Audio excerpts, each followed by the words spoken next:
মনুষ্যরূপী কুকুরগুলাকে কুকুর বলা দোষের কিছু না। এই কুকুরগুলার কোনো লজ্জা শরম নেই। কুকুরগুলা নিকৃষ্ট বেয়াদব আর বেকুবদের অন্তর্ভুক্ত জাতি, যাদের মনের ভিতরে পায়খানার টাঙ্কি, যারা কথা বললে পায়খানার দুর্গন্ধ আসে। এই কুত্তার বাচ্চাগুলো উল্টাপাল্টা কথার মাধ্যমে মানুষের ব্যবসা প্রতিষ্ঠানগুলো দখল করিয়া ওদের নিজেদের বলে চালাই দিতে চায়। এই কুত্তার বাচ্চাগুলো এতগুলো নিকৃষ্ট স্বভাবের, ওরা নিকৃষ্ট হাইজাকার বা নিকৃষ্ট অজ্ঞান পার্টিদের বংশধর, নিকৃষ্টতম কুকুর বা নিকৃষ্ট ডাকাত দল বা নিকৃষ্ট ধর্ম ব্যবসায়ী। এই ভণ্ড প্রতারক গুলাই আমাদের ব্যবসা প্রতিষ্ঠানের ক্যাশ কাউন্টার গুলার সামনে। এই কুকুরগুলা পায়খানার টাঙ্কির থেকে জন্ম হয়। এই কুকুরগুলার ব্যাংকের ভিতরে শক্তি, আর আমরা ব্যাংকের বাইরে। আমরা স্বাধীন চলার জন্য নিজেদের কক্ষপথ নিজেরা তৈরি করেছি। সেই কক্ষপথে আমরা ব্যবসা প্রতিষ্ঠান সেট করেছি। সেই কক্ষপথে 3টা ক্যাশ কাউন্টার, মিরপুর, নবাবপুর, মতিঝিল, এই 3টা জায়গার ক্যাশ কাউন্টারের ভিতরে আবাসিক বাড়িঘর আর হোটেলের ক্যাশ কাউন্টারে ব্যবসার হিসাব করা হয়। এখান থেকে আমার অ্যাকাউন্ট চলতেছে।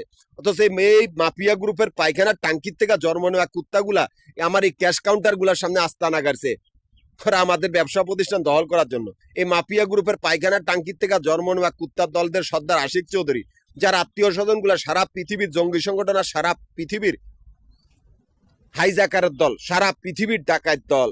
এই আশিক চৌধুরী আত্মীয় স্বজন গুলাই ভদ্রবেশে কুত্তার বাচ্চাগুল, যারা বহুরূপী শয়তানের দল, বহুরূপী প্রতারকের দল, যারা বহুরূপ পাল্টাইয়া মানুষের ব্যবসা প্রতিষ্ঠান দখল করতে যে আটকা পড়ে গেছে। ওদের আমি সব রাস্তা বন্ধ করেছি, চতুর্পাশে তোদের আমি কল্লা কাটা বাহিনী রেখেছি। এরে কুত্তার বাচ্চাগুলো, আমরা তো তোদের তীর সীমানা যাই না, তোরা কেন আমাদের সীমানা আইছত? ওই মাগির পুতকল বেজরমার বাচ্চাগুলা, তোরা জন্ম নেস ব্যাংকের ভিতর, আমরা ব্যাংকের বাইরে। আমাদের অ্যাকাউন্ট চলতেছে এই ব্যাংকের ভিতরে। কুত্তার বাচ্চাগুলো নিকৃষ্ট হাইজাকার আর নিকৃষ্ট জঙ্গি সংগঠন দল। এটা আমরা তো কোনো ধর্ম নেই বা আমরা কোনো ধর্মেরও অনুসারী না। তোরা ধর্ম ব্যবসায়ী, তোরা কুত্তার বাচ্চা।